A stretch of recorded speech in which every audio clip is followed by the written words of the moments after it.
This is Jeremy Damaris and I'm actually here in Boston. I'm still in Boston anyway. Na nimetembea sasa, nimeenda side zote. Nimeenda mpaka kujina nimepotea hurawa and I thank God for that. Na siku hizi nimeanza kutembea sasa kwa matajiri. Watu wamefanya vizuri sana. And I remember sometimes back nilikuwa ninafanya kazi kubwa sana hapa ya MC. And I realized kuna jamaa hapa ambaye ni MC wa my MC. Of course, anaitwa Mr. Jared. We used to meet around my areas za Worcester. Nilikuwa naziita Worcester hapo kitambo, but at least nimejua zinaitwa Worcester. And today I said before I go back to Alabama, I need to go to come and see this friend of mine. Na nikaenda kwake nikaambiwa ati jamaa ako kwa kaboti yake. Ai, sikia ati jamaa ako kwa boti yake, nikasema hapana, lazima niende nitafute yeye kwa boti yake. Muondo. Leo sasa vijana tulikuwa tunasema boti ni za wazee. Kumbe hata vijana huku Amerika Mungu ameenda. Hey, Jared. Yes, sir. How are you, MC? Very good, man. How are you, brother? Hey, brother. Long time good to see you, man. Good to see you again. Hai bwana. Yani, good to see you. Yani ya Mungu amekufanya hii maajabu ati kuna mpaka zinaitagwa aje hizi? Yeah, hizi boats. Eh. Hapa ndo zina dock. So this is where times ukitaka ku enjoy the fresh air. Yes. We come unakuja unatembea. Nazunguka kidogo. Hey, jameni. Hebu kwanza naweza sogea hivi ni yeah, let's get close. Umekuaje lakini? I'm good. Long time no see. The last time tulionana was wakati wa Joshua. Yes. Peterson pre-wedding. And you know something? I always talk about this. I always tell my people about this. I learned so much from you that day. Oh, really? I learned so much. And remember, you were the main MC. Yes. You were the main MC. And then I was just there to help you. Yes. So I got there, I introduced you. That was the first time I was meeting you. So I came and said hello, and you told me how I was going. You even told me how I'm going to introduce you, because you needed to be introduced like in a good way. Oh, really? Oh, you're like, make sure you go there and introduce me like a real MC. So I could introduce. Yes. So you showed up on stage, man. You did your thing. Asante. I thought I was a pro. I looked at you, I was like, brother, you got this. You got this. Amen. So by the way, kwanza umewasalimia watazamaji wetu. Hello everybody, my name is MC Jared. I go by MC Jared. I'm here. I'm happy to be here. I'm happy to be with this guy right here. Right. Very good friend of mine. He's a family friend. He's a brother. And yeah, you're going to learn much from us. Kabisa. Na ukisikia ma-MC, kuna ma-MC matajiri. So nimekuleta kwa kabeli hapa. By the time, saa hizi ni saa 1 usiku. Yeah. So kuna kuwa usiku hatuwezi ingia kwa maji saa hizi. Kuna rules za kuingia. So allow us to be walking around here. Yes. So Jared, how are you, man? I'm good. Bado unafanya MC? But I'm still MCing big time. And now I've learned different ways of changing my craft. Yes. Otherwise, nimekuwa nikizunguka all over the place. God, I'm really blessed. Amen. My clientele is growing. I know. And yeah, so far so good. Unajua nilikuwa ninakuona ukifanya harusi mpaka kule. Nimekuona ukienda kule Seattle. Yes. Kuna church ya Pastor KCIC. Yes. Yes, I've been there a few times. Right. They usually have something called youth, I think VUCA youth something every year. Yes. So I did, the first time I went there as a judge. So nilikuwa nimeenda ile wanafanya fashion show and then I was a judge. Yes. And then after that, one of their friends akani call I emceed his wedding. And then after that they started calling me every year to go MC the VUCA youth forum. At least wanapata hii taste.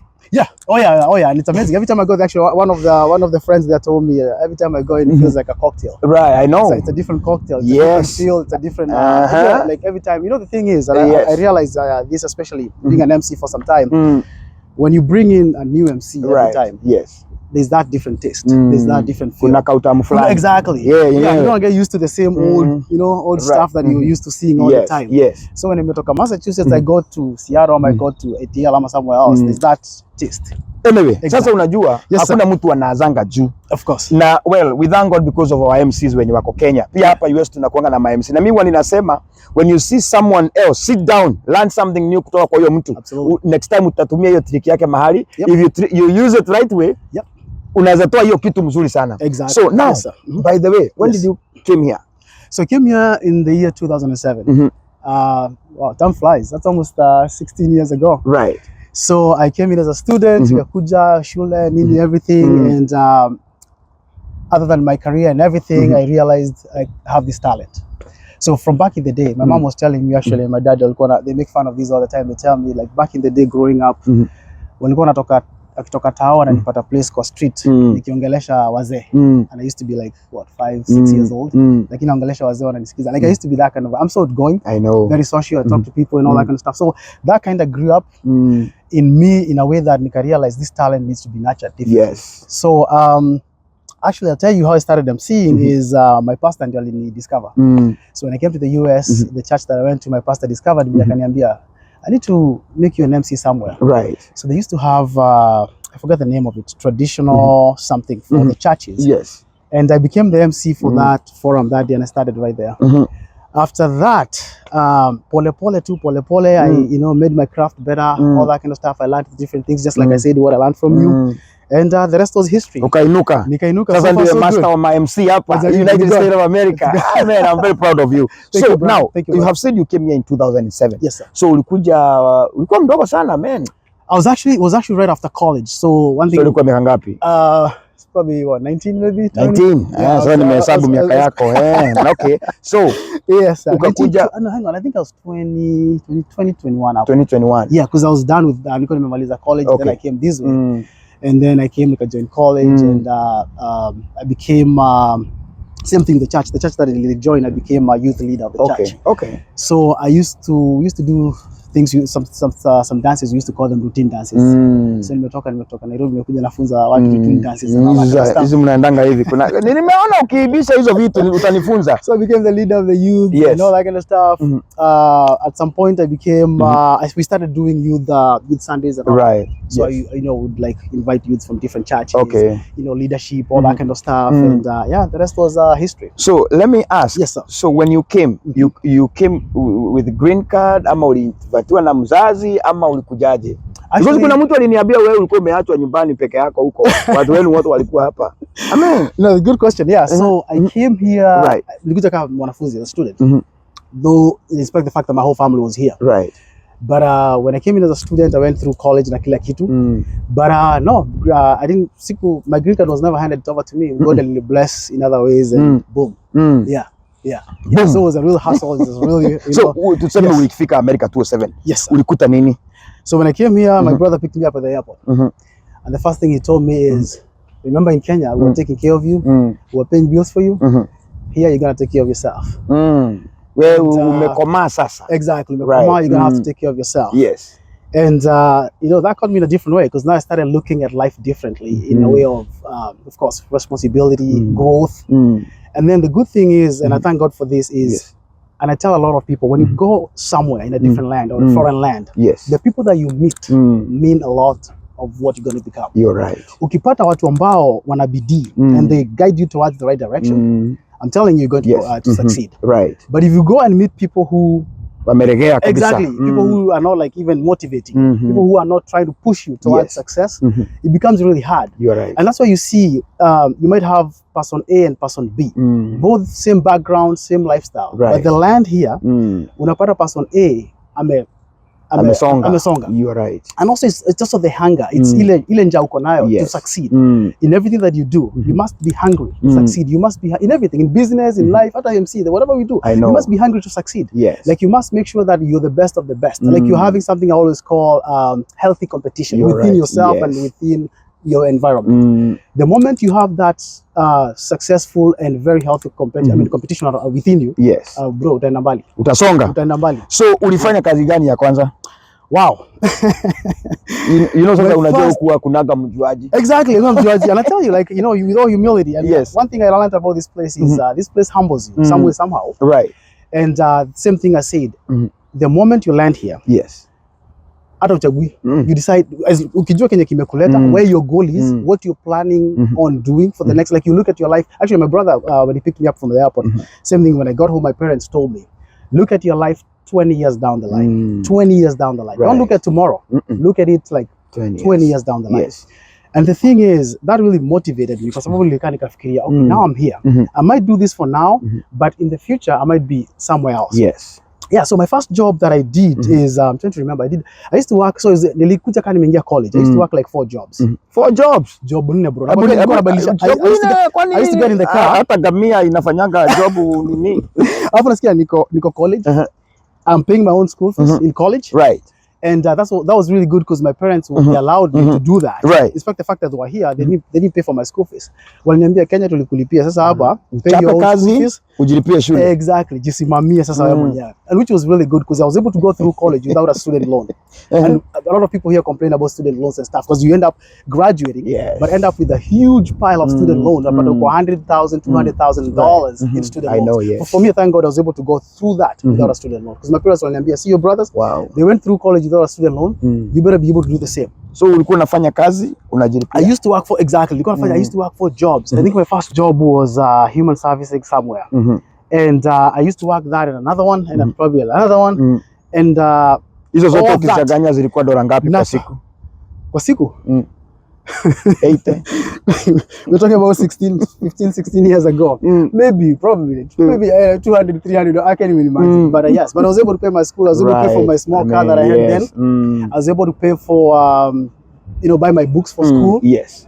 And do other things here and there. Yeah, I was able to find a kitu. I mean, unajua saa zingine what I think and what I've seen happening here, especially on the kwa young men, vijana wenye wanakuja hapa juzi, mtu anakuja anataka gari mzuri, ile inaenda ikirukaruka, si umeziona hizo magari? I've seen those. Kuna magari makubwa, kuna mifuto ingine inaitwa mifuto ama inaitwa namna gani? Kuna mifuto ingine inawekwa inaaguka hapa. Of course you look very organized. So hukupata influence ya vijana wenye ulikuta hapa wakakwambia na nini Jared maisha ni hii. Of course, there's always those excitements, especially with young people, and it happens everywhere. I see it all the time. Right. I talk to a lot of young people here and there, and I see they get that excitement. You're excited, especially you're like in a foreign land. Yes. You have the dollar. You have this. You can drive any car. That's the other thing with this place. You can have anything. And there's one thing my grandmother told me, my shosho, the late. She told me that before I came over, when you go to America. America has three things. Yes. And I've never forgotten. Number one, there's a lot of money. Number two, there's a lot of problems. Number three, kuna raha mob. Like raha, ziko kibao. It's up to you to choose. So all through I thought about that. I was like, there's money. That's what she started with. Right. So when you have the money, utapata raha, utapata hizi vitu zingine zote. So with that, and also the fact that my parents were here, I found a good foundation that was really like around me and guiding me towards success. Honestly, I was able to, the control was there. Right. And as I said, you see, I was able to go through school. Maybe ningekuja huko peke yangu kitambo. I know. Ningekuja niseme, hii college, nafanya job nne nilipe college. Why do I have to do that? Yes. Well, how about if I just drop, because people do that. You see the money, you're like, you know what, if this money I make for school, because school fees is expensive. Namna gani? Exactly. Kama vile tulikuwa tunasema si nini? I know. Especially if you're paying as an international student, it's quite expensive. Right. So tangali useme, instead of me doing that, how about if I just don't pay for this school fees and just take this money niende nikapiga raha ama sherehe. But now for that I was able, the discipline big time, and also the church, because I came here and I got into the church and I was able to of course stay in church, follow that kind of foundation. And there you are. Now saa hizi sasa, because unajua nimepita kwako. Unajua hujui nimepita kwako. Nimepita bwana nikashitwa chameni kijana anatajirika akiwa mdogo hivi. And then what will happen when you get to our age? My friend. You're not old though. Come on. Mimi ni mzee. Mimi ni mzee bwana. Sasa Ebu. Yes sir. So what do you do right now? Sasa profession yako ni gani? Yeah, so profession yangu is sales. Sales. I mean, business in sales. Unaweza niuza? I could sell. Mimi unaweza niuza useme sasa huu jamaa. So what I did, para inakuja. I know. So what I did is my background is accounting and finance. Right. So when I came here, I went to college, Salem State University. I did accounting and finance. I worked in the accounting field for some time, and then for some reason, since I'm so outgoing and very social, right, sitting behind the desk and just playing with spreadsheets wasn't my thing. I was like, this is too boring. Actually, even then, I even gained some weight because of just, accounting jobs can times, I mean, respect to all the accountants, but it can be very boring, especially for people like us, MCs, people who like to talk. Exactly. So I did that for some time. I was promoted to different levels. Actually, I remember the day I walked out of the job, because one day I woke up and I was like, you know what? I'm not going back to that office. I just need to start something different. Right. I remember my dad alikuja akaniambia, are you serious? Because I had an office in Burlington, a place called Burlington. And when I was doing that interview for that job, we were like 12 of us. And I ended up getting the job. Now, when I got the job, it was a big deal because that was a big job. The day nilimaliza nikasema I'm done, and I went to the CEO nikamwambia because he's stuck. Anasema kuwa accountant tena. When I came home, nikaenda nikamwambia my dad na my mom. My dad aliuliza, uko serious? Unajua ni watu ngapi America wanataka kuwa na hiyo ofisi? Unaingia hivi like una hang koti kwa, you know? Unakaa kama boss. Exactly. But I was like, no, I feel I need to be somewhere where I can be able to decide my own money, my own salary, and decide how much I pay myself. So instead of sitting, and I mean, not with respect to, you know, to of course paychecks and everything, but I was at a point whereby I was tired of sitting down and waiting for a paycheck. Nakaa hivi naambiwa every month, end of month unalipwa kitu, unalipwa this amount. Na itabadilika. I know. It's coming, unless you put a promotion. I know. Yeah, so I was like, I'm tired of that, and I need just to venture in something where I can be able to grow myself and decide my own salary. That's all I always say when I talk to people. Tell them like, I decide my own salary. You can decide if I wake up today and I decide this month I want to make $1 million. That's what I want to make. Yes. So sasa unauzaga nini? So we do America. Unajua sasa kuna vitu nyingi zinauzwa. Exactly. So mtu akiwa na meli kama hii, ndugu yangu, hii America jamani, sasa hii Mungu nitapata mimi. I know, right? Yako uliniambia iko pande gani? Iko ile ng'ambo. Ile ng'ambo. Unaweza ukienda hivi. Actually, this extends all the way. It goes all the way mpaka to the other side. So inatokangia kwa maji na huko. Yeah, it goes all the way to the other side. So there's this area and there's actually the other area. Okay, so unauza gani? So I do I work in construction industry. Oh, okay. Sasa tuko construction. We build and my focus more is on the flooring industry. Oh, nice. So anything to do with the flooring industry, anything to do with name it, hardwood, carpets, blah blah blah, blah all that kind of stuff. That's where my focus is. So in kwa mjengo yote, anything that deals with subfloor, floor itself. And it's actually initially before I got into the business, I thought it's something that like ukisikia to flooring industry, construction industry, unaendaga tunapata nyumba imejengwa and you're like, oh, there's so much that goes into that. So before I started, I was like fully in like full construction, like nyumba full. But I decided to focus on one area. And that area seems ni kama ni ndogo, but it actually has a lot that goes into it. There's a system tunatumia inaitwa RFMS. And with RFMS, we do a lot of numbers. Actually, now I was wondering, this brings me to being an accountant all the way to the construction industry. Okay. So when I was actually, the numbers that I learned in school, all the spreadsheets that I was putting together, right now is the same concept that I use for construction industry. The same numbers, it's a lot of numbers actually. Unaweza unaenda you walk into a house, like here in America, you find, let's say like an epoxy flooring. There's different kind of flooring. It's like an epoxy flooring, like a foam, whatever. When you walk in unapata unaona tu nika imewekwa just like a perimeter and all that. But there's so much that goes into that. Okay. There's the subfloor side of it. There's all that, and all those are numbers based on square footage, square yards. So that's my biggest. So hiyo ni kazi unaweza ambia wanalika wenye wakapa young men. Unajua most of the time tunakuja tunaingia kwa nursing, ingia kwa tracking. Kuna jingine unaweza tengeneza cheki yako kivyako. That's the way to go. That's the focus. That's the industry a lot of people have, especially people kutoka kwetu. They haven't tapped in that industry. It's actually big time. It's a big time industry. It's awesome. So at least nimekuimbia siri kidogo tukiwa na Jared, something you can do here in America. Ukue kama yeye. I mean, ukue saa zingine kama masaa ya jioni kama saa 1 na saa 2 ya usiku. Sasa ni saa 2 ya usiku by the way. Unakuja hapa unaendesha kamera yako polepole ukiwa usijuburi na mtu. So now, it's amazing. It's one of the best I've ever done. Exactly. So now maybe tukikuja kumalizia. Kuna wakati unafikiria kama utarudi nyumbani. I mean like you are settled here now? I mean, east or west, home is best. I love home. I love Kenya. Napenda home sana. And I still have, of course, family and friends. I'm so up to, I mean, right now, my roots and my base is so much here.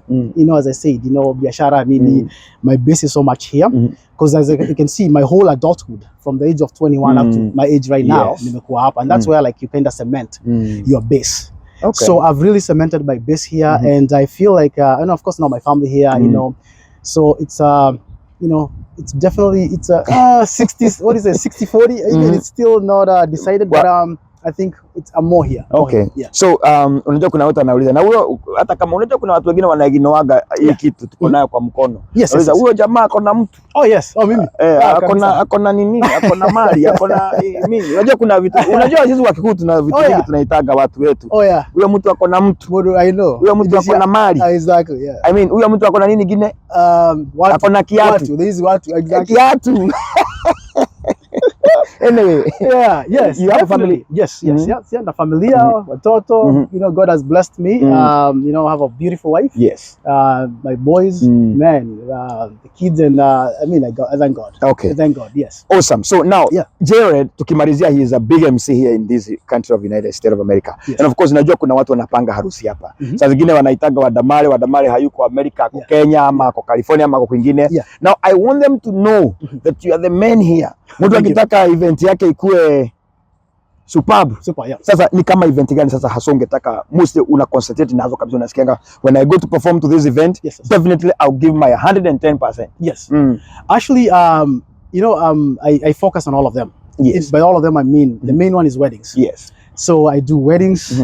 Lately, I've been doing a lot of Sweet 16. So one thing I learned in this field, times are changing. Yes. I love with times changing, of course, peer lifestyle, things are changing. Yes. So like how people used to MC back in 2002 is not the same way they MC now. Right. When I came to the US, I remember I saw an MC somewhere. I went to an event, and when I saw him MCing, I admired how he was doing it. The other day I was thinking about it, I was like, apana, that was, because it's changing. Yes. So as I told you, I do now even Sweet 16s, and of course with Sweet 16s it needs a lot of energy. So a couple of things, my craft, what I try to do, I try to separate my craft from just a kawaida craft. Okay. You know, kawaida craft on how you do things. If you call me for a job, I always make sure that I study. I, you know, go back and look at a few backgrounds based on the customer, what they want. I definitely always make sure. I always tell my customers, when you call me for your gig, I'm your employee. I become your employee. So you call me, I show up, I'm there, we talk about everything. I make sure I know who you are. And a lot of people that I'm in MC their weddings, we end up becoming friends. Right. Actually, a lot of them. I still have, kila mtu akinipatia namba yake, I still have their contacts on my phone. And we end up becoming friends for life. Yes. Meaning that tuna bond. Because I need, you know, I learn your background, and then we become friends, and then I know exactly what you want for your event. So that's exactly what I do. I always make sure that I know what you want. So I do weddings, I do all the Sweet 16s, birthdays. The other days I was called for, I did a wedding, not a wedding, sorry, 90-year-old birthday party. So when they called me for that, wakaniambia, do you speak Kikuyu? Nikamwambia, oh yeah, you ongea Kikuyu. Because that hiyo ni 90 years old. Una need uongea Kikuyu. You're fluent. And which I do. I give you a funny story. Yes. Back in the day, I was I think I was still in college. I met a good friend called Steve. Right. So Steve akaniambia, he's a mzungu. Akaniuliza, hey Jared, how many languages do you speak? Nikamwambia, I speak 3. Akaniambia, you speak 3 languages? Yeah. Akaniambia, I only speak 1 language. But if I were you, I would be collecting money in all the 3 languages. Wow. All the 3 languages. Hizo zote tatu. From that day, that changed my mindset. I was actually telling my kids and my wife the other day, nikamwambia, that one, hapo ndio hata mindset yangu nikakaa nikasema, wait a minute, I could collect that 3 languages. That's a lot of them. So when I got into the MC business and started all that, I said, you know what? That's me collecting money in all the 3 languages. Yeah, but So wow. That's, I mean, that's what we do, and that is Jared. That's what he does. And of course, tunasema when you are proud of your people, ama you are people, ama you are men, of course, tunainuana, si ndio hiyo? Of course. So definitely. Please, if somebody want to get in touch with you, yes. Kuna email, kuna Facebook, ama ungetaka kupeana number, I mean, I leave that to you. Oh yeah, definitely, I can do that. Yeah, definitely. So usually a lot of people find me through Instagram. My Instagram handle is Jared the MC. Actually, Jared _ the MC. Right. My phone number, it's 781 219 7194. Perfect. 781 219 7194. I go everywhere. Exactly. Everywhere. So kama uko UK na uko na wedding, ita Jared. Kama uko hapa US na uko na wedding ama kuna any event, kwanza hiyo ya Sweet 16. Unajua in fact unajua kuna pia hawa youth wetu wako kwa makanisa. I've seen you doing this. Actually, wako na mambo ya kuwachemsha. Mimi saa zingine hiyo lugha yao inaniweza. Yes. Nikiongea Kizungu saa zingine inaendaga inaoka mahali. So mahali anajua kunyooza Kizungu. mwalimu yuko hapa, but of course we thank God because sisi wote tutainuana sote. So now tukimalizia, nikuambie Jared haleti watu wa Amerika. Unajua sasa kuna watu watakuona waseme how can you help me come to the US? Ama unaletaga wewe ukiniambia ama unaletaga unajua sasa tunaweza shida tukienda tusihao tulikuwa tunarudi ama unaletaga watu. I know hapana. But of course you can advise people, young men, to stay focused. Of course. Just keep your dream. Yeah, keep your dream. You know, settle down. Yes. You know, keep your family. You know, bring your people together. Right. And as you said, staying focused. Focus is the most important. Si wewe uliachwa miaka ngapi na mamako? Oh yeah, I was actually stayed in Kenya by myself for almost from Form 1 all the way mpaka college. How many years are those? I know. So unapoteanga unarudi. Inakosea hiyo iko sangi. Oh man. So hata wewe tafadhali, wewe unatuwatch tafadhali. Always stay focused. Just believe that your dream is valid. Yes. Dreams zote ambazo uko nazo, the dreams are valid. Just keep dreaming. And of course, I mean, kulisemekana most dreams happens when you are sleeping. Oh yeah. Take your time and sleep. Take your time and sleep. Usifanye kazi tena sana. Yeah, make the dreams come true. Exactly. Yes, thank you. Mimi naitwa Jeremy Damaris and I'm very proud of you, brother. Thank you, brother. Thank you. Mungu akubariki sana. Thank you so much for having me. Yes. I really appreciate you driving all the way to come see me. Na kabisa. That's a big you're a true brother. I appreciate you, brother. I appreciate you, brother. Na ukiona Joshua msalimie sana. Najua ulikuwa MC wa harusi yake. Yes. Joshua, mchungaji Reverend Joshua Peterson, tumepoteanwa sana, so I know Jared atakwambia hizi maneno tumepoteanwa. Ndio hiyo. Anyway, thank you guys. We love you so much. Na kama pia uko na event Kenya, pia huko tunakujaga. Oh yeah. Ama huendagi Kenya? No, I would do it.